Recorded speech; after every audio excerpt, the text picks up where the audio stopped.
मराठीवरती आपल्या सर्वांचं स्वागत। आपण पाहत आहात बिग टीव्ही मराठी। मी तृप्ती कदम। पाहूया आजच्या ठळक घडामोडी। साहेबांना विनंती करतो आपण मंचाला संबोधित व्हावं।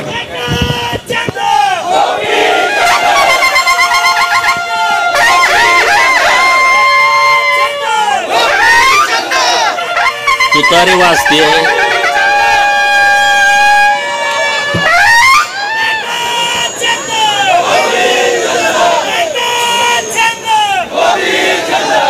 तुतारी आपलं पारंपरिक वाद्य आहे। एका माणसामुळे किती बदनाम होऊ शकते तुम्ही बघितलंय। आज सांगलीच्या ठेशन चौकामध्ये या जिल्ह्याचं ज्यांनी नेतृत्व केलं 95 ते 99च्या काळामध्ये 18 वर्ष महाराष्ट्राच्या विधान परिषदेमध्ये एक अभ्यासू सदस्य म्हणून आणि विधान परिषदेचे विरोधी पक्ष नेते, राज्याचे ग्रामविकास खात्याचे मंत्री म्हणून एक उत्तम प्रशासक,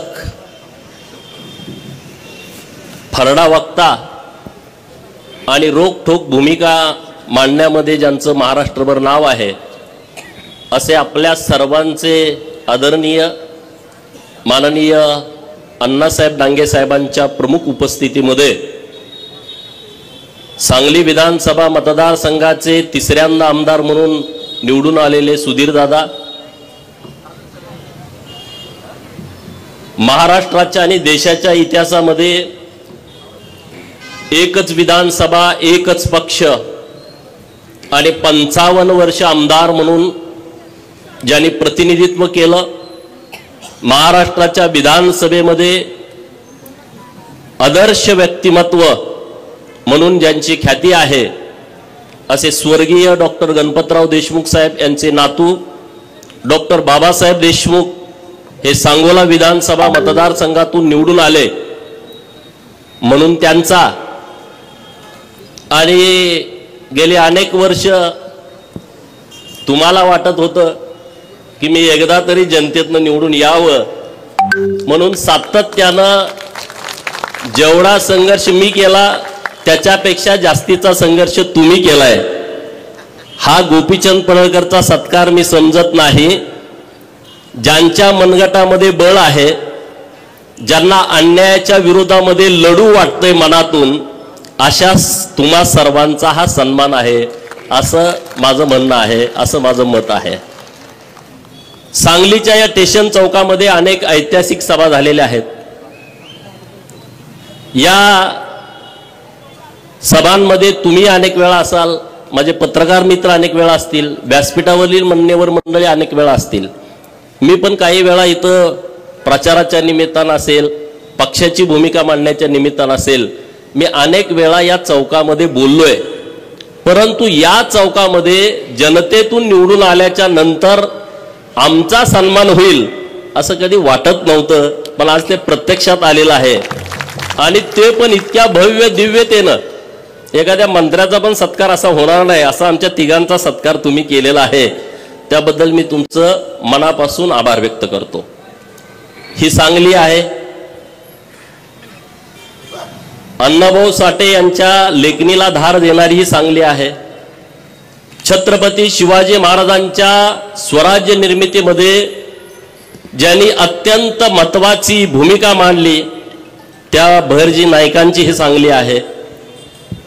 ही सांगली लता दीदींची आहे, ही सांगली उद्योगपती किर्लोस्करांची आहे, चितळेंची आहे, ही सांगली क्रांतिसिंह नाना पाटलांची आहे, ही सांगली क्रांतीवीर नागनाथ अण्णा नायकवडींची आहे आणि ही सांगली कृष्णा काठचा रॉबिन हुड बापू बिरू वाटेगावकरांची आहे। माझी सांगली जगात चांगली आहे आणि या चांगल्या सांगलीमधली तुम्ही सगळी सोन्यासारखी माणसं इथं उपस्थित आहात। तर माझा आवाज मला वाटतंय सांगलीच्या जेलमध्ये पण जात असेल, इथून जवळ आहे। मध्यवर्ती कारागृह सांगलीचं आणि राजनंदिनी तिच्या भाषणामध्ये बोलली की अनेक वेळा खोट्या केसेसमध्ये सांगलीच्या जेलमध्ये आम्हाला राहावं लागलं, ही गोष्ट खरी आहे. 2014ला विधानसभेच्या निवडणुकीच्या पूर्वी 10 दिवस मी सांगलीच्या जेलमधनं सुटलो होतो. आणि केस काय होती तुम्हाला माहित आहे, सगळीकडे त्याचा एकदम डांगोरा पिटला जातो विरोधकांच्याकडून. सांगलीच्या जेलमधला एक आरोपी जो खोट्या केसमध्ये ज्याला अनेक वेळा जेलमध्ये जावं लागलं, त्याचा आज जनतेच्या पाठबळावरती सांगलीच्या चौकामध्ये सन्मान होतोय, ही माझ्यासाठी अभिमानाची बाब आहे. प्रस्थापित व्यवस्थेच्या विरोधामध्ये तुम्ही जाण्याचा प्रयत्न केला तर पहिल्यांदा तुम्हाला जेलचा रस्ता दाखवला जातो, हे लक्षामध्ये ठेवा. आणि ज्यांची ज्यांची ही तयारी आहे त्याने राजकारणामध्ये पुढे गेलंच पाहिजे. अरे जेवढ्या केसेस माझ्यावरती टाकल्या त्याच्यापेक्षा 1000 पटीनं जेलमधनं बाहेर आल्यानंतर हार लोकांनी आम्हाला घातलेले आहेत. यात सांगलीपासून आटपाडीपर्यंत 10-20 हजार लोकांची रॅली जेलमधनं सुटल्यानंतर या महाराष्ट्रातल्या लोकांनी बघितलेली आहे. लोकांना वाटते गोपीचंद असाच आला, ह्याला काही लॉटरी लागली की. लॉटरी लागली नाही रे बाबांनो, आमचा इतिहास नीट बघा. आम्ही लढणारी माणसं आहोत. अण्णासाहेबांनी इतिहास सांगितला, जो समाज स्वतःचा इतिहास विसरतो तो समाज नव्यानं इतिहास निर्माण करू शकत नाही, हे तुम्ही लक्षात घ्या. अण्णासाहेबांनी जे सांगितलंय ते आपण सगळ्यांनी सिरियस घेण्याची आवश्यकता आहे. आज राजकारणामध्ये आपण पुढे आलं पाहिजे. राजसत्ता आणि राजपाट कधी मागून मिळत नसतो, तो नेहमी हिसकावून घ्यायचा असतो. मी पहिल्यापासून ही भूमिका मांडतोय. तुमच्यासाठी कुठलं सिंहासन ठेवलेलं नाही आहे. तुम्हाला सिंहासन निर्माण करावं लागेल. नसेल तर जो सिंहासनावरती आहे त्याच्या पाठीत लात घालून त्याला बाजूला करून तुम्हाला तिथं बसावं लागेल. त्याशिवाय तुम्हाला राजसत्तेतलं सिंहासन मिळू शकत नाही. अरे मी 2006ला राजकारणामध्ये आलो. 6 ते किती झाले बघा, 24 जनतेतून निवडून यायला किती वेळा पडलो मी निवडणुकांमध्ये. 5 वेळा मी निवडणुकांमध्ये हारलोय. 2-3 वेळा विधानसभा, 1 वेळा लोकसभा, 1 वेळा जिल्हा परिषद. एवढा वेळा लोक म्हणा हा वेळा आहे. अण्णासाहेबांनी सांगितलं धनगराचं वेळ दिवस सरूस तर जात नाही. लोक बोलतात खासगीत, आजही बोलतात की गोपीचंद पडळकर जिल्हा परिषदचा सदस्य झाला नाही हा आमदारकी लढवतो, ग्रामपंचायतचा सदस्य झाला नाही हा आमदारकी लढवतो, पंचायत समितीचा अजून मेंबर नाही हा आमदारकी खासदारकी लढवतो. ह्याला येड लागलाय, हा असाच संपून जाईल. होय, गोपीचंद वेडा होता म्हणून लढला. शहाणा असता तर कुणाच्या तर नोकरीला असता कारकून म्हणून. वेडा होता म्हणून लढला. हे वेड पण आपल्या सगळ्यामध्ये असायला पाहिजे, प्रत्येकामध्ये असायला पाहिजे. वेडा माणूस क्रांती करतो, जो ध्येय वेडा आहे, जो संघर्ष करायची तयारी ठेवतो, जेलमध्ये जाऊन बसायची तयारी ठेवतो, तो वेडाच माणूस असतो. शहाणा माणूस असू शकत नाही. शहाणा असता तर तो पाया जाऊन पडला असता. मला माफ करा, माझ्यावरती केस करू नका, पोलिसाला सांगा, आत टाकू नका. धनगर वेडा आहे अशी लोक बोलतात. मी म्हणतो होय, धनगर वेडा असतो म्हणून तर त्या वेड्यापणामध्ये मेंढपाळाचा पोरगा सुभेदार मल्हारराव होळकर झाला. त्या वेड्यापणामध्ये तलवार हातामध्ये घेतली आणि सिंधू नदीच्या पलीकडे अफगाणिस्तानामध्ये अटके पार भगवा झेंडा फडकावला. वेड्यापणामध्येच यशवंतराव होळकर इंग्रजांच्या विरोधामध्ये लढले. 25 वेळा सलग इंग्रजांना हरवणारा या देशामध्ये दुसरा योद्धा नाही आहे. आणि छत्रपती शिवाजी महाराजांच्या नंतर राजे उमाजी नाईक आणि त्यांच्या नंतर महाराजा यशवंतराव होळकर यांनी स्वतःचा राज्याभिषेक केला आणि चक्रवर्ती महाराजा झाले. हे वेडेपणातच होतं, हे शहाण्या माणसाचं काम नाही आहे. स्वतःवर अन्याय झाला नाही, पण माझ्या मागासवर्गीय बहिणीवरती अन्याय झाला म्हणून बेंड्या राखणारा बापू बिरू वाटेगावकर हातामध्ये कुऱ्हाड घेतो, बंदूक घेतो आणि 14-15 जणांना यम सदनी पाठवतो. येड्यापणाचं लक्षण आहे, शहाण्या माणसाचं काम नाही. आणि म्हणून हा वेडापणा आम्ही नेहमी करणार. अरे तुमचं उदाहरण देतो, या सांगलीच्या मार्केटमध्ये हमाल म्हणून आमचे बापजादे आले, त्या हमालाची पोर आता व्यापारी म्हणून अख्खं मार्केट ताब्यात घेऊन बसलेत. हा वेड्यापणाचंच काम आहे, हे शाण्या लोकांचं काम नाही आहे. आज त्या हमालाची पोरं नगरसेवक, सभापती आणि महापौर म्हणून व्यासपीठावरती बसलेले आहे. असा वेडापणा आपल्याला नेहमी करायचा आहे, हे लक्षामध्ये ठेवा. शानपणा केला तर काम करावं लागेल, वेडापणा केला तर तुम्ही लीडर व्हाल, नेता व्हाल. आणि तुम्हाला माझी विनंती आहे, झालं पाहिजे. का होऊ नये आपण? जिसकी जितनी संख्या भारी उसकी उतनी भागीदारी या तत्वावरती आम्हाला तिकीट मिळत नाही, आणि तिकीट मिळालं तर आम्हाला निवडून येऊ दिलं जात नाही. सगळे एक पाडायला. मग तुम्ही शान व्हावं लागेल, तुम्ही ते हातामध्ये घ्यावं लागेल.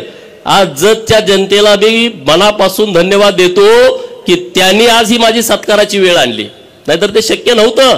जत तालुक्यातल्या जनतेने डॉक्टर आळीसाहेब व्यासपीठावरती अन्य मान्यवर बरेच आले असतील, तर त्यांनी इतक्या क्षमतेनं, इतक्या ताकदीनं माझ्यासारख्या कार्यकर्त्याला 26 ऑक्टोबरला माझी उमेदवारी घोषित झाली, 20 नोव्हेंबरला मतदान होतं.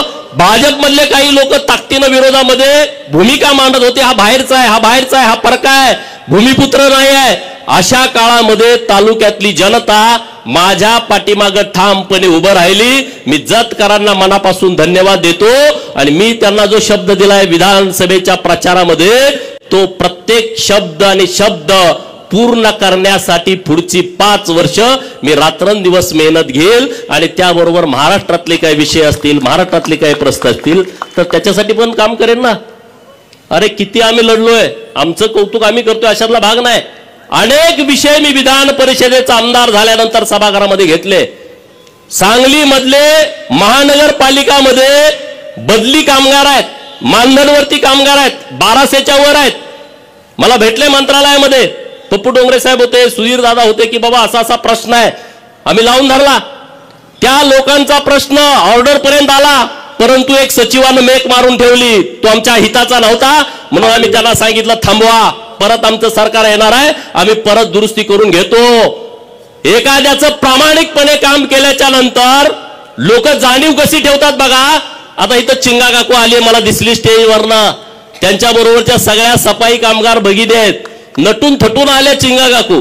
ती इतकी रागात होती आमच्यावरती, आमची ओळख नव्हती. सचिवाच्या दालनाच्या बाहेर त्या उभा होत्या, आणि त्यांना कोणीतरी सांगितलं की काही लोकांचं हे काम करायला, ते असं एकदम रागात होते आमच्यावर, नुसत्या शिव्या द्यायच्याच बाकी होत्या. मी म्हटलं पप्पू डोंगरे साहेब ह्या काय असं एवढ्या कालवा करतात? ते म्हणले त्यांचं काम होणार नाही असं कोणीतरी सांगितलंय. त्यांनी ट्रेन पकडली, मुंबईमध्ये आले, सचिवाच्या दालनाच्या बाहेर होते.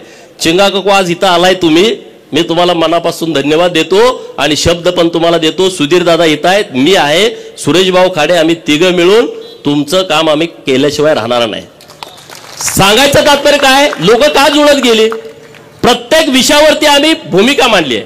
प्रत्येक विषयावरती जो माणूस आमच्याकडे आलाय त्या माणसाची भूमिका मांडली आहे. सुधीर दादा व्यासपीठावरती आहेत, त्यांना मला विनंती करायची आहे, दादा महानगरपालिकेची निवडणूक तोंडावरती आली आहे, आता तुम्हाला सिंहासनावरती बसवणं आहे, त्यांना सिंहासनावरती बसवण्याची वेळ आली आहे.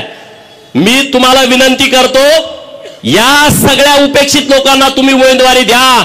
ज्यांना उमेदवारी देता येत नसेल त्यांना स्वीकृत करून घेतो म्हणून सांगा. तुम्हाला प्रचाराला जाण्याची गरज पडणार नाही, सगळी लोक तुमच्या बरोबर ताकदीने येतील. रामोशाच्या पोराला शब्द द्या की तुला स्वीकृत करतो, तू जर निवडून येणार नसेल. लोणाऱ्याच्या पोराला शब्द द्या, इथं गोसाव्याच्या पोराला शब्द द्या, घिसाड्याच्या पोराला शब्द द्या. काय करायला लागत नाही. ही सगळी लोक तुम्हाला ही महानगरपालिका ताब्यामध्ये देतील. चमचे दलालांच्या मागे माणसं राहिलेली नाहीत, चमचे दलालाच्या मागे लोक नाहीत.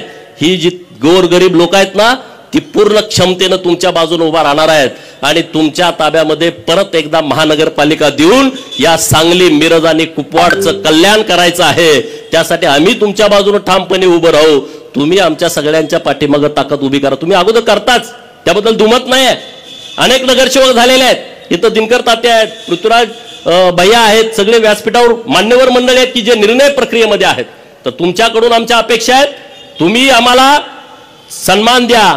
आम्ही तुम्हाला ताकदीनं पाठबळ देण्याची व्यवस्था ह्या सांगली, मिरज, कुपवाडच्या महानगरपालिकेच्या निवडणुकीच्या निमित्तानं करू. त्याबद्दल अजिबात दुमत ठेवू नका.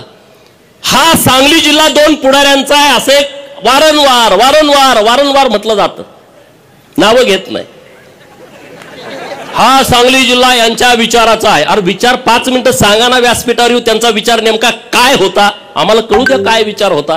कुठं त्याचं पुस्तक आहे का, एखादा ग्रंथ आहे का त्या विचाराचा, की ज्या विचारामुळं या जिल्ह्याला या राज्याला त्याचा फायदा झाला? अरे मी म्हणतो हा सांगली जिल्हा नागनाथांना नाईकवडींचा, हा सांगली जिल्हा क्रांतिसिंह नाना पाटलांचा हा जिल्हा आहे.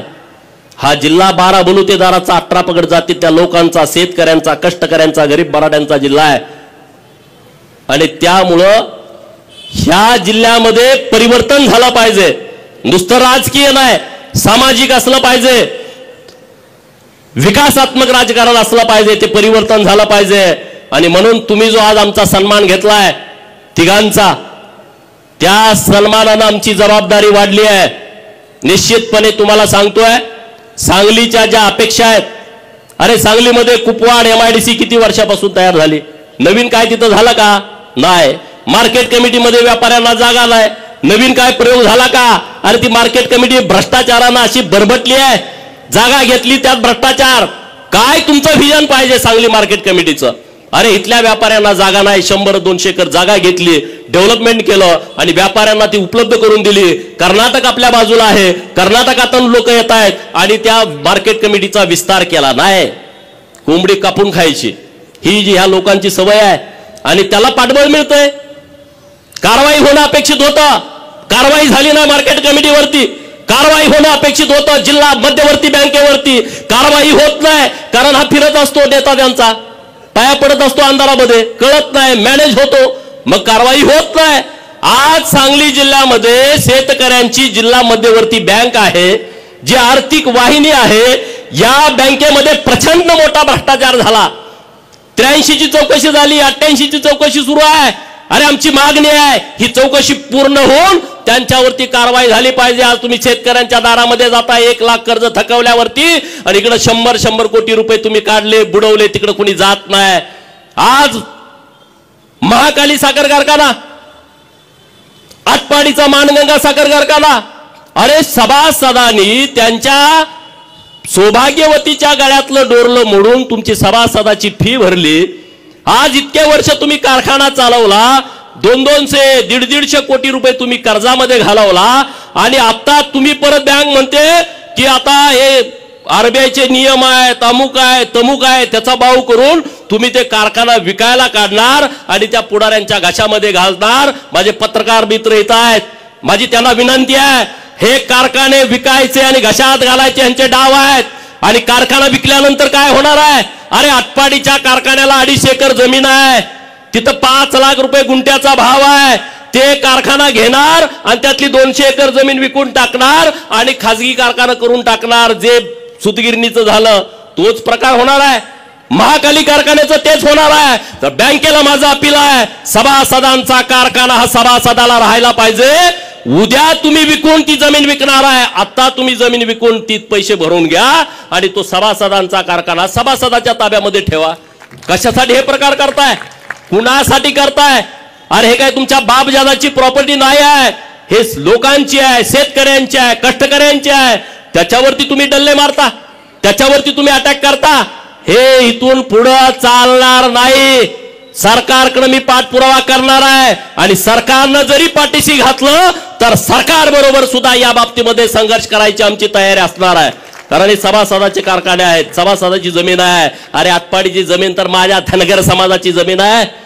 काय तुम्ही देता रे? एक तुम्ही गुंठा जमीन देत नाही, 250 एकर जमीन आमच्या बापजाद्यांनी दिली. काय मिळालं आम्हाला?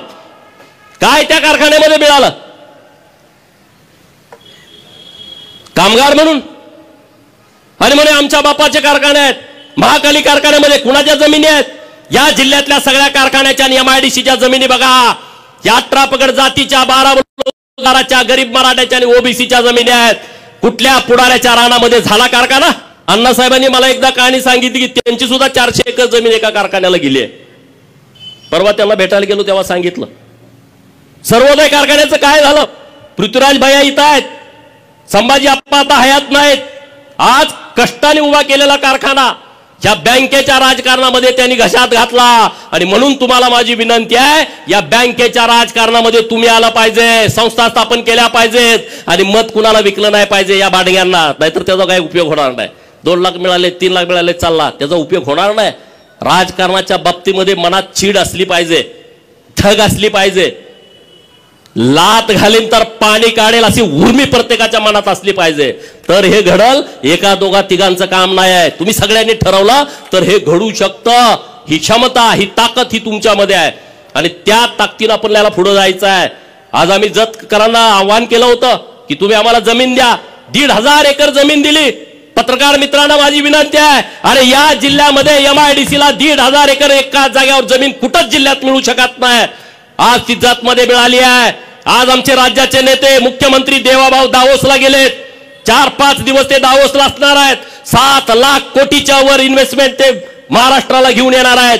आणि मी सकाळी पण त्यांना विनंती केली, मागच्या 4 दिवसात पण देवाभाऊला भेटलो की दावोसच्या दौऱ्याला तुम्ही मुख्यमंत्री झाल्यानंतर पहिल्यांदा जाताय, तो दौरा यशस्वी होणार याबद्दल कुणाच्या मनामध्ये शंका नाही. पण दौरा यशस्वी होण्यामध्ये माझ्या सांगली जिल्ह्याला आणि जत तालुक्याला एक मोठा इंटरनॅशनल प्रकल्प तुम्ही आम्हाला दिला पाहिजे, ही मी विनंती त्यांच्याकडे केलेली आहे. आणि होय, त्यांनी शब्द दिलाय की कसल्याही परिस्थितीमध्ये सांगली जिल्ह्याला एक आम्ही प्रकल्प देऊ. अरे मी साधा आमदार आहे, मी नामदार नाही आहे. आज डॉक्टर बाबासाहेब देशमुख साहेबांनी मत व्यक्त केलं की या सांगली जिल्ह्याकडे एक काळ नेतृत्व होतं. या सांगली जिल्ह्यातले कॅबिनेट मंत्री अनेक वर्ष अनेक वेळा महाराष्ट्राच्या राजकारणामध्ये होते. मी टीकात्मक बोलत नाही आहे, वस्तुस्थिती मांडतोय. जर या सांगली जिल्ह्यातले एवढे मातबर नेते महाराष्ट्राच्या मंत्रिमंडळामध्ये होते, 1990 पासूनच्या राजकारणामध्ये होते, 90 पासून 2024 ला असा कुठला प्रकल्प त्यांनी आणला की त्याचं नाव त्यांना लोकांना सांगता येईल की ज्या प्रकल्पामध्ये माझ्या सांगली जिल्ह्यातली 10,000 पोरं काम करतायत आणि त्यांना 40-50 हजार रुपयाचं पेमेंट मिळतंय. एक प्रकल्प आहे का? नाही, आणू शकले नाही, कारण ती वृत्ती नाही. वसंतदादा मुख्यमंत्री असताना एकदा बोलले होते, जर जतला कृष्णेचं पाणी दिलं तर आमच्या कारखान्यावरती ऊस तोडायला कोण येणार, हे त्यांचं स्टेटमेंट होतं. हीच भावना प्रस्थापितांची होती. कृष्णा काठच्या सगळ्या पुढाऱ्यांनी जिल्ह्यातल्याच दुष्काळग्रस्त तालुक्यांच्या वरती अन्याय केले. जत असेल, कवटेमंकाळ असेल, तासगावचा काही भाग असेल, खानापूर असेल, आटपाडी असेल, याच लोकांनी अन्याय केला. पण कृष्णामाईंनी अन्याय केला नाही. याच कृष्णामाईचं पाणी आज जतला गेलं, कवटेमंकाळला गेलं, मंगळवेढ्याला गेलं, सांगोल्याला गेलं, खानापूरला गेलं, आटपाडीला गेलं, कडेगावला, पलूसला, तासगावला, मिरजच्या पूर्व भागामध्ये, मानला, खटावला. कृष्णामाईंनी दुजाभाव केला नाही, कृष्णामाईंनी अन्याय केला नाही. आज कृष्णाबाईची ओटी जर माझ्या आईला भरू वाटली, माझ्या वहिनीला भरू वाटली, माझ्या ताईला भरू वाटली, तर आमच्या ओढ्यामध्येच कृष्णाबाईचं पाणी आलंय. हे कृष्णाबाईचे उपकार आज आमच्या दुष्काळी पट्ट्यावरती आहेत. देवाभाऊंचे उपकार आहेत. अरे 2-2 हजार कोटी, 7-7 हजार कोटी, टेंबूला 7,000 कोटी एका वेळेस मिळाले.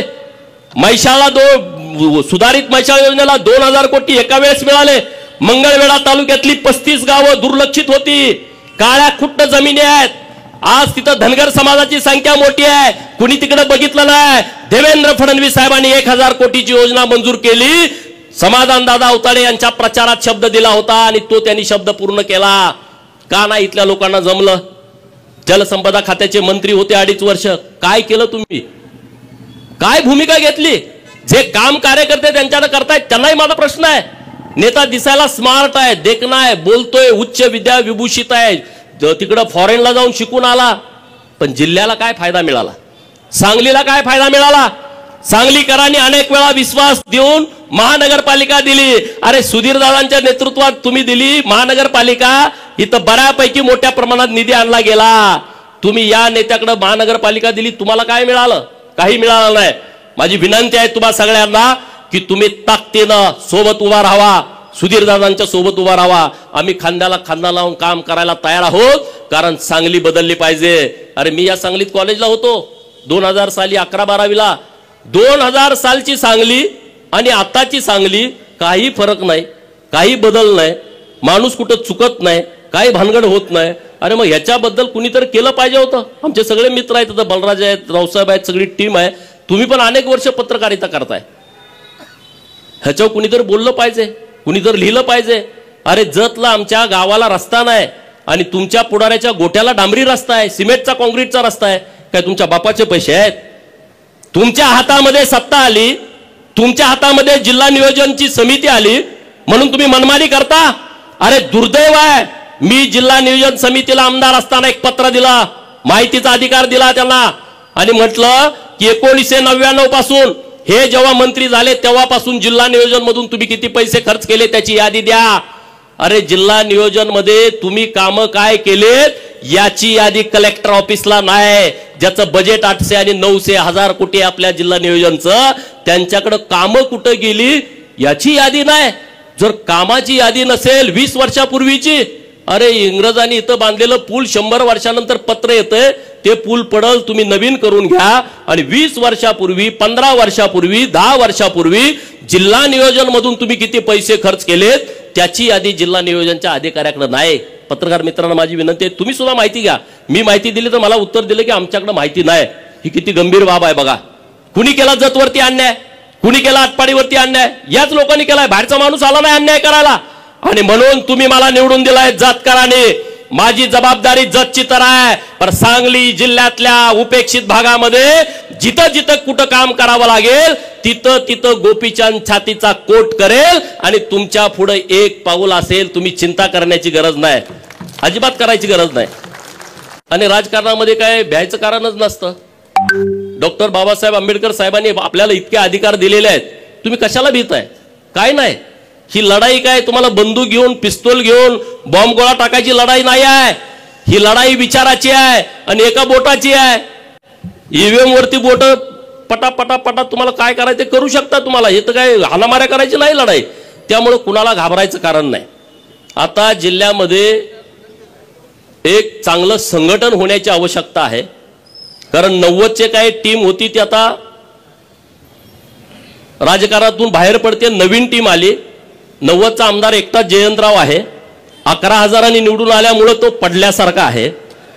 आणि जयंतरावचं दुखणं दुसरं आहे की आरआरचा पोरगा आमदार झाला आणि माझा पोरगा आमदार होत नाही, ह्याचं टेन्शन सगळ्यात जास्त जयंतरावला आहे. आणखी काही नेत्यांना पण त्यांचं नाव घ्यायला नको, हे लगेच स्फोट करतात राज्यामध्ये. आरआर बरोबर असणाऱ्या अनेक पुढाऱ्यांचं दुखणं हे आहे की आरआरचं पोरगा आमदार झालं, मग आमचं कसं होणार, तुमचं कसं होणार? तुमची लायकी, तुमची क्षमता, तुम्ही काम केलेलं. जतमध्ये पण चाचपणी केली होती माझ्या अगोदर. त्यांचं ती एजन्सी ते फार हुशार माणूस आहे. एजन्सीचा रिपोर्ट आला नापास पूर्ण. काही जरी केलं तर काही होत नाही. परत त्यांनी हातकलंगले लोकसभेचा सर्वे केला, नापास. सांगलीत पुढी सोडली, लोकसभेला इकडे उभा राहणार आहे, ह्या पार्टीत येणार, होत नाही, शक्य नाही. सत्ता आणि पैसा या मस्तीवरती राजकारण करायची आता वेळ गेलेली आहे, वेळ संपलेली आहे. सत्ता आणि पैशावरचं जर राजकारण असतं तर हा गोपीचंद आमदार होऊ शकला नसता. लोकांच्या हातामध्ये ह्या सगळे विषय गेलेले आहेत, लोकांच्या हातामध्ये ह्या निवडणुका गेलेल्या आहेत. मी लोकसभेला उभा होतो, सांगलीकरांनी मला मतं दिली. एवढी काही जास्त नाही मतं, पण बऱ्यापैकी दिली. आता सुधीर दादा तेव्हा विरोधात असल्यामुळे मतं कोण देणार आपल्याला? तेव्हा मतं आपल्याला मिळाली नाहीत. परंतु मी तेव्हा इथं भाषणं केली होती या चौकामध्ये. मी खासदार झाल्याच्या नंतर मी हे करेन, म्हणजे सगळ्यात महत्वाचा होता की 7 स्टार लायब्ररी करेन, असा मी शब्द तेव्हा विद्यार्थ्यांना दिला. मी झालोच नाही तर कसा देणार? आता विधानसभेचा आमदार झालोय, सुधीर दादांच्या बरोबर गट्टी करून त्यांचा फंड, माझा फंड असं करून सांगलीमध्ये एक विद्यार्थ्यांच्यासाठी 7 स्टार लायब्ररी करण्याचा विचार आम्ही करतोय. दादा देऊ ना शब्द, तुमच्या वतीनं देऊ ना? हा, सुधीर दादांच्या वतीनं शब्द मी देतो की आपण करू शकतोय, आपण बदल करू शकतोय. सांगलीतले लोक खूप चांगले आहेत, काम करण्याची क्षमता असणारी लोक आहेत, टीम पण खूप चांगली आहे. तर अशा पद्धतीने आपण सगळेजण पुढे जाऊ. डॉक्टर बाबासाहेब देशमुख साहेब विधानसभेवरती निवडून आलेले आहेत, त्यांच्याकडे इतका मोठा वारसा आहे, त्यामुळे त्यांची जबाबदारी माझ्यापेक्षा जास्त आहे. मी हुबला काय म्हणून सगळ्याला जग जाहीर आहे, पण त्यांना तसं करून चालत नाही. मला काय उलटं पालटं ते हुबला काय जाऊ दे असं म्हणतात, पण तुम्हाला तसं करून चालणार नाही. कारण तुम्ही आबासाहेबांचे नातू असल्याच्यामुळं तुम्हाला तेवढंच बोलावं लागेल, तेवढंच निर्णय घ्यावे लागतील, तशा पद्धतीनेच तुम्हाला पुढे जावं लागेल. आणि आबासाहेबांच्या कार्यकर्तृत्वावरती आज अख्खं महाराष्ट्र अभ्यास करतो, त्यांना आदर मानतो, अभिमान आहे. माझ्यासारख्या कार्यकर्त्याला अभिमान आहे. आबासाहेबांची विचारसरणी वेगळी, आमची वेगळी होती. आबासाहेब अनेक वेळा स्टेजवरनं मला दम द्यायचे.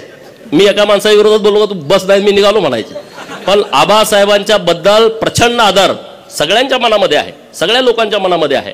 आणि देवेंद्र फडणवीस साहेबांनी सभागृहामध्ये मागणी केली होती की आबासाहेबांचा अर्धाकृती पुतळा हा विधान भवनात बसवायचा. यासाठी तुम्ही आणि मी आता देवाभाऊ आल्याच्या नंतर त्यांना भेटून ती मागणी आपण रेटून धरू आणि विधान भवनामध्ये महाराष्ट्रामध्ये एक आदर्श व्यक्तिमत्व बनून, सरकारनं सांगितलंय, सरकार पण आणि विरोधी पक्ष, तेव्हा आम्ही विरोधी पक्षामध्ये होतो, परंतु सरकारचं दोन्ही बाजून आणि सभापती महोदयांनी तशा सूचना दिल्यात. विधान परिषदेमध्ये ती चर्चा झाली होती आणि तो विषय आपल्याला मार्गी लावून आपल्याला पुढे जाण्याची आवश्यकता आहे.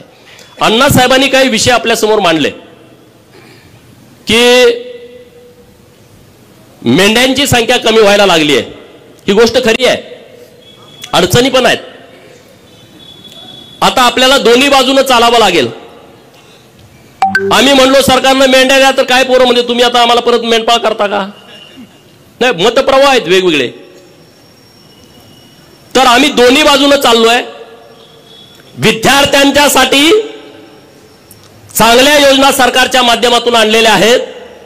सांगली शहरामध्ये ओबीसीची 2 वसतिगृह, मराठा समाजाची 2 वसतिगृह, एक मुलांचं एक मुलींचं 100 क्षमता असणारी 2 वसतिगृह. वसतिगृह बांधण्यासाठी खूप वेळ लागतोय म्हणून सरकारनं निर्णय घेतला इमारती भाड्यानं घ्यायच्या आणि तिथं वसतिगृह चालू करायचं. महाराष्ट्रामध्ये 54 ठिकाणी आता वसतिगृह चालू आहेत. काही ठिकाणी इमारती मिळाल्या नाहीत, भाड्यानं मिळाल्या नाहीत किंवा त्याचे दर जास्त आहेत मेट्रो सिटीमध्ये, म्हणून ती राहिलेले आहेत. त्याच्या पुढे जाऊन आम्ही सरकारकडे मागणी केली की 100 विद्यार्थी दिले तरी विद्यार्थ्यांची सोय होत नाही, गैरसोय होते. आणि म्हणून सावित्रीबाई फुले स्वाधार नावाची योजना ओबीसींच्या मुलांसाठी आणलेली आहे. प्रत्येक जिल्ह्याला 600 विद्यार्थी जे 12वी नंतरचं व्यावसायिक शिक्षण घेतात त्या मुलांना, तो तालुक्याला राहिला तर 38,000 रुपये, तो क वर्गाच्या महानगरपालिकेच्या ठिकाणी राहिला तर त्याला 43,000 रुपये, तो अमरावती, नाशिक आणि संभाजीनगर अशा ठिकाणी जर राहिला तर त्याला 51,000 रुपये, आणि तो मेट्रो सिटीमध्ये राहिला, मुंबई, नवी मुंबई, पुणे, पिंपरी चिंचवड आणि नागपूर या ठिकाणी जर आपला पोरगा शिकायला गेला तर त्याला 61,000 रुपये सरकार देतंय खोली भाडं आणि खानावळीचं. पण दुर्दैवाची बाब आहे, 600 मुलांना ओबीसीच्या, त्यामध्ये 346 जाती आहेत. पण मित्रांनो 600 सुद्धा फॉर्म आले नाहीत. हे सगळ्यात मोठं दुर्दैव आहे. आणि 3 वेळा मुदतवाढ दिली, 3 वेळा मुदतवाढ दिली. तीच योजना धनगर समाजासाठी पंडित दीनदयाळ यांच्या नावानं सेम तीच योजना, फॉर्म तेवढे आले नाहीत. माझी विनंती आहे सगळ्या विद्यार्थ्यांना, अरे तुम्ही एज्युकेटेड आहात, ऑनलाईन फॉर्म करायचे आहेत. मेंढक्यांच्यासाठी एक स्कीम आणली आम्ही सरकारकडून. काय स्कीम आणली? जून, जुलै, ऑगस्ट, सप्टेंबर या 4 महिन्यामध्ये पाऊस पडतोय. फॉरेस्टचे अधिकारी म्हणतात की जंगलामध्ये तेव्हा रोपटी उगवायला चालू होतात, ते संक्रमणाचा बियांचा काळ असतो, मेंढ्यानं तुडवलं तर येत नाही. काय आता ते असतील कोण अधिकारी मला माहित नाही, बुद्धिवान, पण त्याने असा रिपोर्ट दिला की जंगलामध्ये मेंढ्या सोडायच्या नाहीत. आणि मग आम्ही सरकारकडे मागणी केली, जर तुम्ही आमच्या मेंढ्या जंगलामध्ये सोडणार नसाल तर तुम्ही आम्हाला चराई भत्ता द्या, महिन्याला 6,000 रुपये, 4 महिन्याला 24,000 रुपये, आणि स्कीम जाहीर केली. मला अभिमान वाटतो त्या गोष्टीचा, म्हणून मला मेंढक्यांचं कायम कौतुक वाटतं. 1,20,000 मेंढपाळांनी ऑनलाईन फॉर्म भरले, ऑनलाईन 1,20,000. सरकारकडे पैसे 8 कोटी होते. मी म्हणलं असं जुळणार नाही, आता तुम्हाला जेवढे फॉर्म आले तेवढे पैसे द्यावे लागतील. त्यांच्याकडे परत 20 कोटीपर्यंत झाले, त्यांनी 20 कोटी वाटले. मी आता अण्णासाहेबांना शब्द देतो की मी त्यांच्याकडे पाठपुरावा करतो आणि 1,20,000 आता दरवर्षी येणार फॉर्म, त्यांना तुम्ही चराई भत्ता द्यायलाच पाहिजे, दिलाच पाहिजे, त्याशिवाय मेळ बसणार नाही. पोरांच्या अडचणी आहेत हो. मेंढका पोरगा असला त्याला पोरगी मिळत नाही, तो परत मेंढर विकतोय, मुंबईत जातोय, कुठंतरी लोकांना मध्ये जागा घेतोय, लग्न केलं का परत गावाला येतोय, परत मेंढ्या घेतोय, परत म्हणते तू अरे मुंबईला होता आता कसं काय मेंढराकडं. म्हणजे अडचणी खूप आहेत, सुविधा नाहीत. पहिल्यासारखी आता लोकांची मानसिकता नाही आहे. 35-35 किलोमीटर दिवसात चालायचं आणि कुठल्या पण गावात जाऊन राहायचं. स्मशानभूमीजवळ वाडा पडतो, गावाच्या कुठंतरी 3-4 किलोमीटर आतमध्ये वाडा पडतो. कसं करणार लोक. पण त्यातून आता बंदिस्त, अर्ध बंदिस्त शेळी फार्म सरकारनं द्यावेत, अशा पद्धतीची आपली मागणी आहे. आमच्या सगळ्या भगिनी घोड्यावरती सगळं ओझं टाकून जातात. आमचे पत्रकार मित्र फोटो काढून बातमी लावतात, तुम्ही बघितलंय. म्हणून सरकारकडे आम्ही मागणी केली आहे, 50 HP चे ट्रॅक्टर सरकारनं द्यावेत. 75% तुम्ही अनुदान द्या, 10% आम्ही भरतो, 15% बँकेनं कर्ज द्यावं आणि 50 HP चे ट्रॅक्टर तुम्ही पहिल्या टप्प्यामध्ये 100 आम्हाला द्या. सरकारनं त्या गोष्टीला तत्वता मान्यता दिलेली आहे. असे नवीन नवीन प्रयोग करतोय. आता आम्ही मिलिटरीवाल्यांच्याकडे ज्या पद्धतीचे तंबू असतात, सरकारकडे आम्ही विनंती करतोय की तसा तंबू आमच्या मेंढपाळाला द्या की जो हलका असेल आणि त्यांनी 4 खुट्या मारल्या तर त्यांना तिथं राहता येईल. ही एक स्कीम तुम्ही भटक्या विमुक्तांना लावा, जे या गावातनं त्या गावात जातात, पालामध्ये राहतात. इकडून पाऊस आला इकडे जाते, तिकडून पाऊस आला, अरे कसं जगणार, काय होणार आहे त्यामध्ये.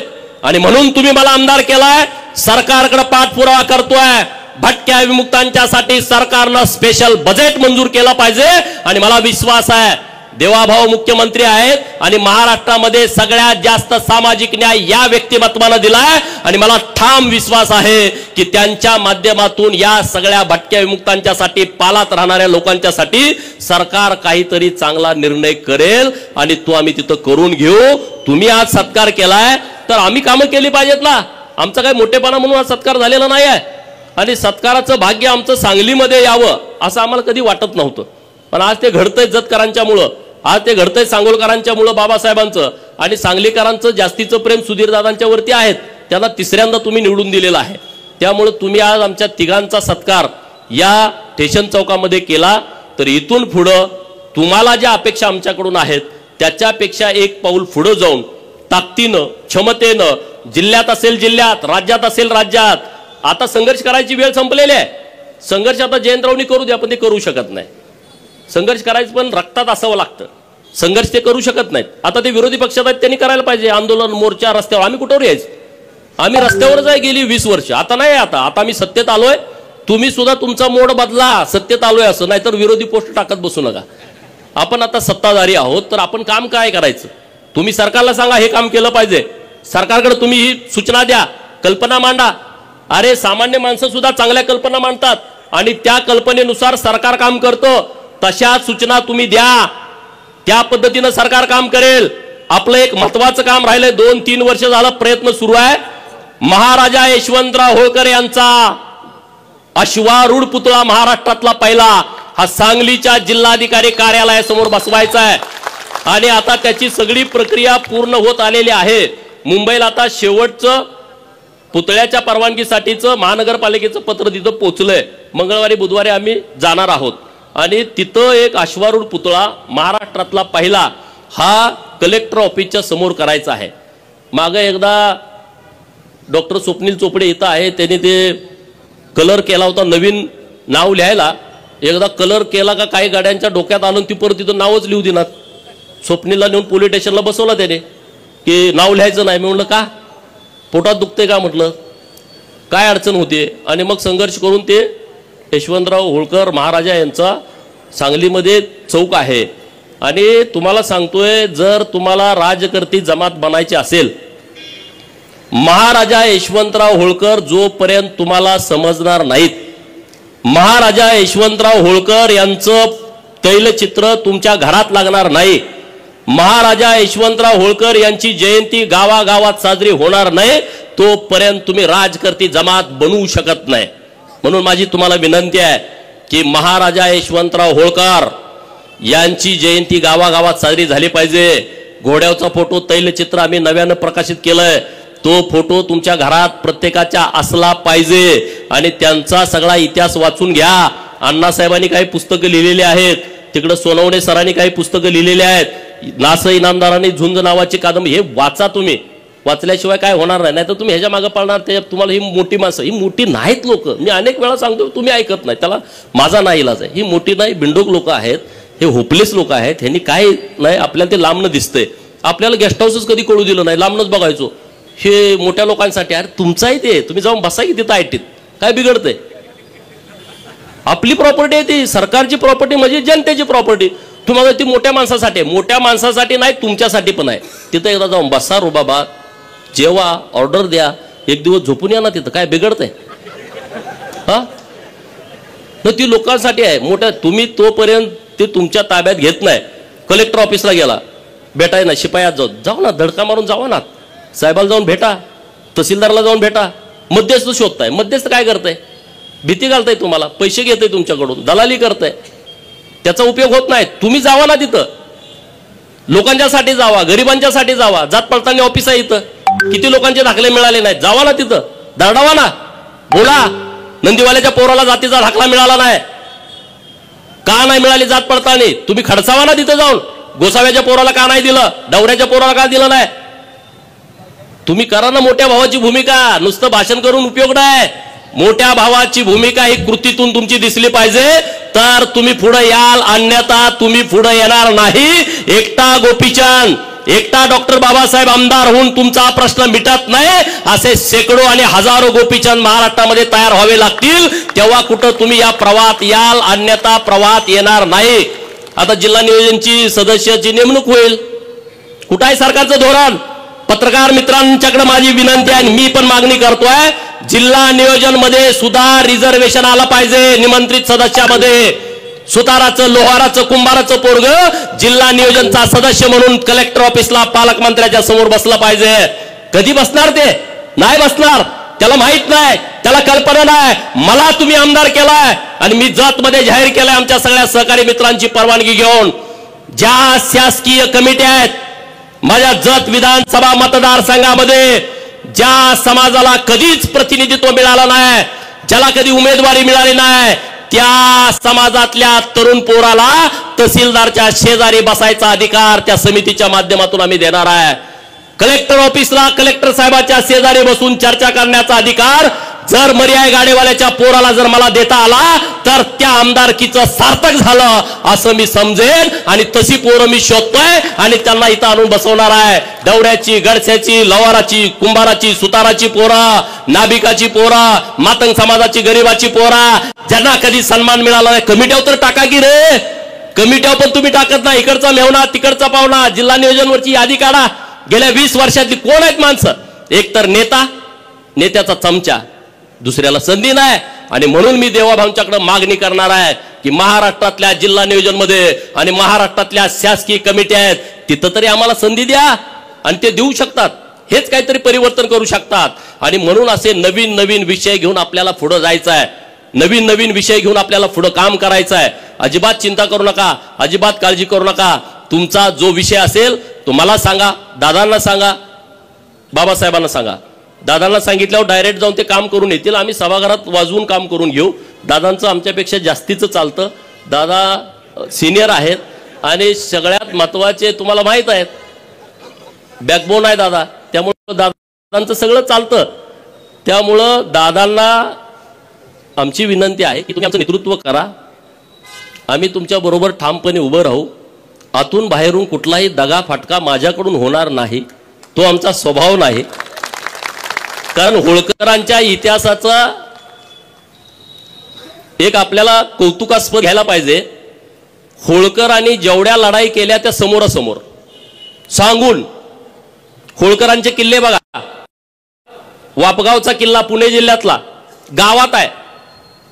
यशवंतराव महाराज होळकरांचा जन्म झाला, मल्हाररावांनी जे 5 किल्ले बांधले होते त्यातला तो आहे, गावात आहे. महेश्वरी राजधानी पुण्यश्लोक अहिल्यादेवींची एकदम नदीच्या किनारी आहे. एकदम समोरासमोर लढणारे भिडणारे हे मल्हारराव आहेत. आणि त्यामुळं ज्यांना आम्ही लढाय त्यांना समोरच लढतो, अजिबात चिंता नाही. आणि त्यामुळे दादांसारखं ज्येष्ठ नेतृत्व आपल्या सांगली जिल्ह्यामध्ये आहे. त्यांच्या नेतृत्वामध्ये आपण सांगली शहरामध्ये, ग्रामीणमध्ये ते जास्त फिरत नाहीत, पण सांगली शहरामध्ये आम्ही पूर्ण क्षमतेनं त्यांच्या सोबत राहू एवढंच या निमित्तानं बोलतो. फळ मार्केटमधली लोक असतील, हमाली करणारी सगळी मंडळी असतील आणि तुम्ही सगळे, तुमचं माझ्यावरती खूप उपकार आहे. भाषणात सांगण्यासाठी नाही आहे, तुम्ही म्हणणारे भाषणात सांगतोय. माझ्याकडे जेव्हा गाडीला तेलाला पैसे नसायचे तेव्हा तुम्ही त्या गाडीत तेल टाकण्याचं काम केलंय. माझ्या सगळ्या निवडणुका ह्या तुमच्या वर्गणीवरती झालेल्या आहेत. त्यामुळं माझ्यासारख्या कार्यकर्त्याला त्याची प्रचंड जाणीव आहे. अरे आम्ही सामान्य आहोत. तुम्ही आज एवढा सांगलीमध्ये दिमागदार एवढा सोहळा केला गडदे तात्यांच्या नेतृत्वामध्ये, शक्य नाहीये. महाराष्ट्रातल्या कुठल्या आमदाराच्या नशिबी असं येईल, पैसे लावून कुणी करेल हो, पण तुम्ही उत्स्फूर्त केलाय. हे तुमचं प्रेम आमच्यावरती कायम राहू द्या. या प्रेमाची पोच पावती आम्ही कामातून तुम्हाला देऊ. गडदे तात्या आणि सगळे सिनियर लोक आहेत व्यासपीठावर. आता एकाच नाव घेतलं तर अनेकांची लोक राहतील. आता आपले सांगलीचा आदर्श महाराष्ट्रातल्या सगळ्या महानगरपालिका क्षेत्रामध्ये राहणाऱ्या उपेक्षित वंचित लोकांनी घेतला पाहिजे, असा आदर्श घालून देणारी सगळी मंडळी व्यासपीठावरती आहेत. आणि त्यामुळे तुम्ही जो आमचा मान सन्मान केलाय, सत्कार केलाय आणि अण्णासाहेबांच्या उपस्थित केलाय, आणि अण्णासाहेबांनी इतकं चांगलं आम्हाला आज मार्गदर्शन केलेलं आहे, कुठलाही फटका न मारता त्यांनी आम्हाला व्यवस्थितपणे आशीर्वाद दिलेले आहेत. त्याबद्दल अण्णासाहेबांचं मी मनापासून आभार व्यक्त करतो. अण्णासाहेबांचं फार मोठं योगदान आहे. चौंडी हे अण्णासाहेबांमुळे महाराष्ट्राला कळालं. नंतर जानकर साहेबांनी त्याचं पूर्ण महाराष्ट्रातल्या लोकांच्या पर्यंत नेलं. चौंडीला तुम्ही गेलं पाहिजे. 31 मेला जयंती आहे पुण्यश्लोक अहिल्या देवींची, आणि 300वी जयंती आहे. या वर्षी सरकारनं 75 कोटी रुपये बाजूला काढून ठेवलेत अहिल्या देवींच्या जयंतीला.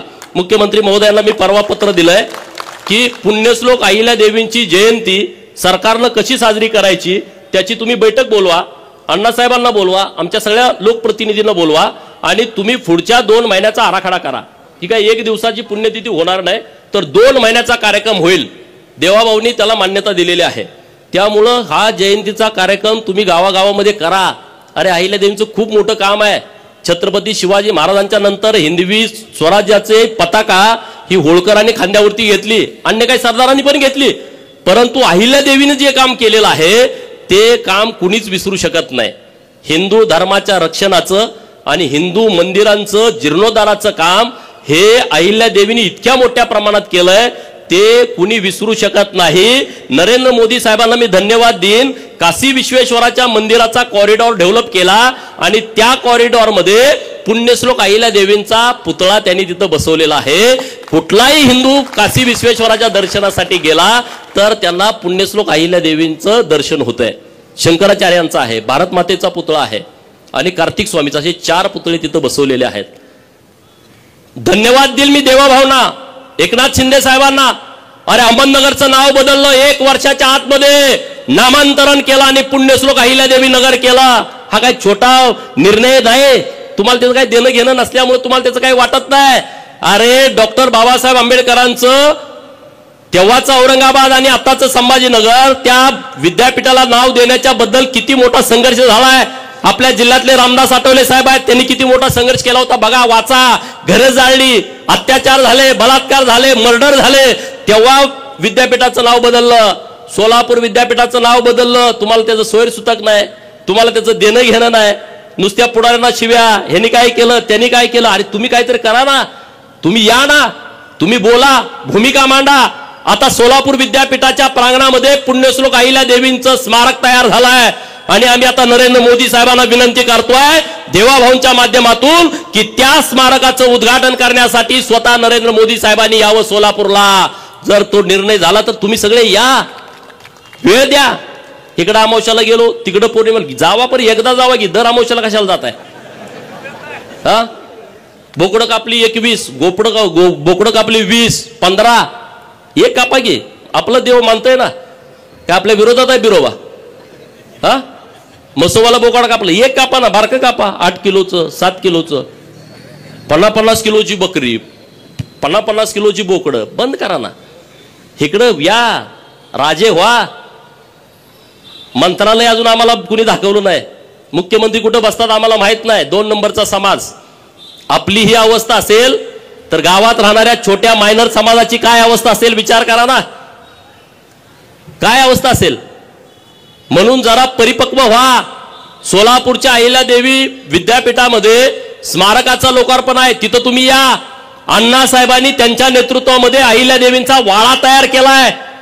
50-60 कोटी रुपये खर्च करून एकदा जावा, दर्शन घ्या. एकदा आपल्या कुलस्वामीला गेलं, एकदा चौंडीला गेलं पाहिजे. अरे चौंडीमध्ये प्रचंड ताकद आहे, तिथली माती ऊर्जा आहे. तुम्हाला माहित आहे मागे एक जण तिथं जयंती करायला ते पळून जावं लागलं. दुसऱ्या महिन्यात सरकार सुद्धा गेलं. त्याने शक्ती आहे, कुणाला पटो अगर कुणाला न पटो, ही ताकद आहे तिथं चौंडीमध्ये. आणि तुम्ही जात नाही, तुम्हाला माहिती नाही. लग्न झाल्यानंतर नवरा बायकोला खंडोबाला गेले, मकोबाईला गेले, बिरोबाला गेले, चौंडीला जाऊन या म्हणून सांगा ना. तुम्ही पांडा पाडा ना, जावा. लग्नामध्ये कोट घालताय, बूट घालताय, एकदा फेटा बांधा, गोंगड टाका. काय लग्न मोडते काय नवरी? करा ना. आता माझं झालं नाही तर मी केलं असतं तसं, तुम्ही करा ना तसं. मला अभिमान वाटतो. मी जेव्हा आमदार झालो तेव्हा मी डोक्याला पिवळा फेटा आणि खांद्यावरती घुंगडं टाकून मी शपथ घेतली. अरे महाराष्ट्रातल्या धनगरांचे नाही, देशातल्या धनगरांचे मला फोन आले आणि तिथली लोक त्यांना विचारायला लागली. कर्नाटकच्या एका मंत्र्यांचा मला फोन आला, त्यांना नीट हिंदी पण बोलता येत नव्हतं. ते म्हणले, आमची लोक मला म्हणायला लागली, तुम्ही का नाही असं बांधलं? तुम्ही 4 वेळा मंत्री झाला, तुम्ही असं का नाही केलं की तुम्ही 6 वेळा आमदार झाला? करा ना तुम्ही जे करता ते लोक करतात. हे सगळं चालूच आहे रे. आपल्याला एक वेगळं पण आहे, हे कुणाला नाही आहे. ज्याच्या डोक्यावर पिवळा फेटान खांद्यावरती घोंगडा आहे, तुमची ओळख सांगायची गरज नाही. हे तुम्ही करा. ढोल वाजवले आता येताना, लाज बाळगू नका, शिका ना. मी वाजवतो, तुम्ही वाजवा. गजी ढोल शिकायला पाहिजे आपलं. अरे आपलं एक वेगळेपण आहे, आपली एक संस्कृती आहे, ती आपण जपली पाहिजे. त्याच्यासाठी लाजलं नाही पाहिजे. मी जेव्हा मुंबईमध्ये जायचो तेव्हा तिथले अधिकारी हळू बोलायचे, इकडं तिकडं बघून मला भेटायचे. मी इकडचा आहे, मी तिकडचा आहे, वेगळं सांगायचं. जातीचा विषय येतोच हो, कुणी जरी नाकारला तरी. जात चिकटलेली आहे. किती जरी पुरोगामी महाराष्ट्र म्हटलं तर तसं काही नाही आहे. हे सगळं थोतांड आहे. तुम्ही एसटीत जरी बसला, शेजारचा माणूस तुम्हाला विचारतो तुमचं गाव कुठलं, तुमचं नाव काय. आडनावावरनं जर त्याला जात कळली नाही, तुमच्या पाहुण्याचं आडनाव काय, पाहुण्याचं गाव कुठलं, त्याच्यावरून त्याला जात कळली नाही तर 10 मिनिटांत म्हणते तुमची जात कुठली हो. एसटीत बसलेलं, त्याला काही संबंध नाही, त्याचं काही देणं घेणं नाही, तुमची त्याची ओळख नाही, तरी ते विचारताय, जातीवरती येतंय. अरे मग जर आपल्याला असं वैभव मिळालं असेल तर तुम्ही ते जपलं पाहिजे, ते टिकवलं पाहिजे. गोपीचंद तुम्हाला वाटला हे नालायक आहे, मला सोडून द्यावं, पण दुसरा विषय घेऊन तुम्ही पुढे या ना. सगळेच माझ्याबरोबर असे नाहीत, 5-2% माझे सुद्धा एकदम चिंध्या करणारी लोक आहेत, मला माहित आहे. पण मी काय तुमच्यावर रागाला आलोय का? मी रागाला पण येणार नाही. माझा विषय पूर्णपणे वेगळा आहे, माझे वैचारिक शत्रू पूर्णपणे वेगळे आहेत आणि त्यामुळं तशा पद्धतीनं मी पुढे जातोय. कुणी जरी मला थांबवण्याचा प्रयत्न केला, मी थांबणारा माणूस नाही. कारण मी थांबत नाही, कारण तुम्ही सगळे माझ्या सोबत आहात. एक बच्चनजींची कविता आहे, ती मी तुम्हाला वाचून दाखवणार आहे. मैं पत्थर पर लिखी इबारत हूं, मैं पत्थर पर लिखी इबारत हूं, शीशे से कब तक तोड़ोगे. मैं पत्थर पर लिखी इबारत हूं, शीशे से कब तक तोड़ोगे. मिटने वाला मैं नाम नहीं, मिटने वाला मैं नाम नहीं, तुम मुझको कब तक रोकोगे, तुम मुझको कब तक रोकोगे. मैं सागर से भी गहरा हूं, मैं सागर से भी गहरा हूं, तुम कितने कक्कड़ फेंकोगे. मैं सागर से भी गहरा हूं, तुम कितने कक्कड़ फेंकोगे. चुन चुन कर आगे बढ़ूंगा मैं, चुन चुन कर आगे बढ़ूंगा मैं, तुम मुझको कब तक रोकोगे. तुम हालातों की भट्टी में, तुम हालातों की भट्टी में जब जब मुझको झोंकोगे, तुम हालातों की भट्टी में जब जब मुझको झोंकोगे, तब तपकर सोना बनूंगा, तब तपकर सोना बनूंगा, तुम मुझको कब तक रोकोगे. अनेक वेळा संघर्षाच्या भट्टीमध्ये तुम्ही आम्हाला ढकललंय, आम्ही तावून सुलाकून निघालोय. आणि तुम्हाला पण मी सांगतो, संघर्षाच्या भट्टीमध्ये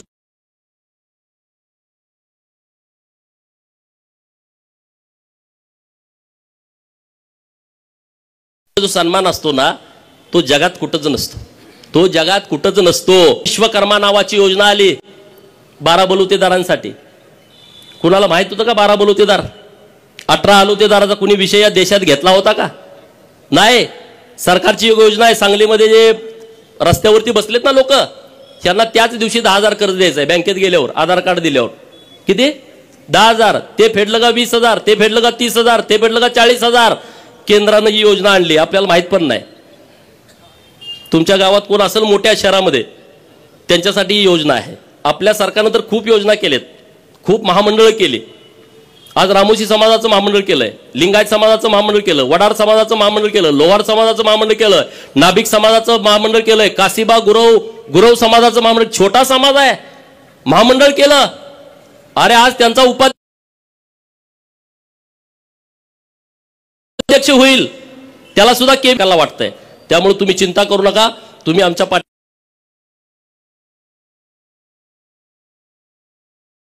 मग ताकदीनं तुम्हाला तो अधिकार आहे, पण प्रेमामध्ये कमी करू नका, एवढी तुम्हाला माझी हात जोडून विनंती आहे. अण्णासाहेबांनी जी जबाबदारी माझ्याकडे दिलेली आहे, मी अण्णासाहेबांना शब्द देतो की या जबाबदारीसाठी जीवाचं मी रान करेन. तुम्हाला माझी हात जोडून विनंती आहे.